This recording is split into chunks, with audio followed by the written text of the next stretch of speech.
Til hamingju Andrea með að vera kosin langhlaupari ársins í kvennaflokki Já, takk fyrir fyrir 2021. Segðu mér hérna, hvernig svona lítur árið út núna? Hvað ertu að æfa vel núna og svo hvað er þetta að læna upp núna fyrir árið? Já, ég er ekki búin að reynda að æfa rosa vel síðustu mánuði því ég lenti fyrst í handleggsbroti og svo er ég ná mig bara COVID núna, þannig ég er að koma mig bara á stað aftur og bara næ núna góðum tíma í að bara ná jöfnu álagi og að koma mér aftur í gott stand og svo er það bara sumarið sem að verður, já, allavega Laugavegurinn aftur. Já.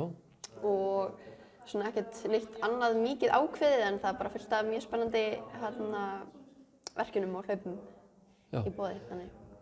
Þú ert svona að blanda svolítið utan við hlaupunum og götuhlaupunum, ættu að gera fína hluti. Leitar hugurinn ekkert í maraþonið og ná einhverjum topptíma þar? Jú, algjörlega. Þótt að svona, já, fókusin verður á utan við hlaup en svo verður ég líka mikið á götunni og eitthvað á brautinni og maraþon er klárlega, ég tók náttúrulega maraþon í fyrra en það var meira bara svona að ná því áður en ég yrði 23 sko aldursmetinu, þannig mér langar mjög mikið að taka alvöru maraþon og stefni undir 3 þetta í því.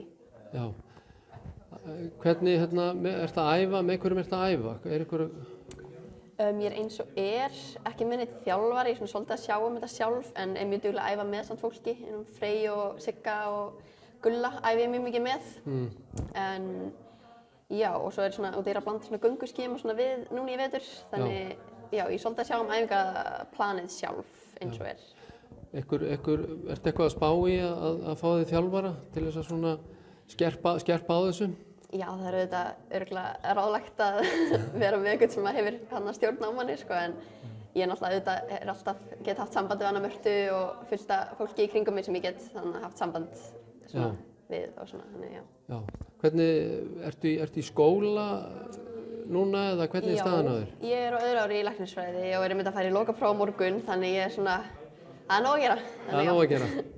Finnst þér það trufla þig eða finnst þér bara gott að geta blanda æfingunum og hlaupunum með náminu?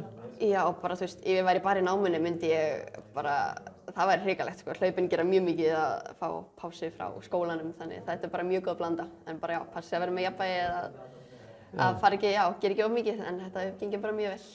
Heyrðu, frábært, gaman að heyra. Takk fyrir þetta. Takk fyrir.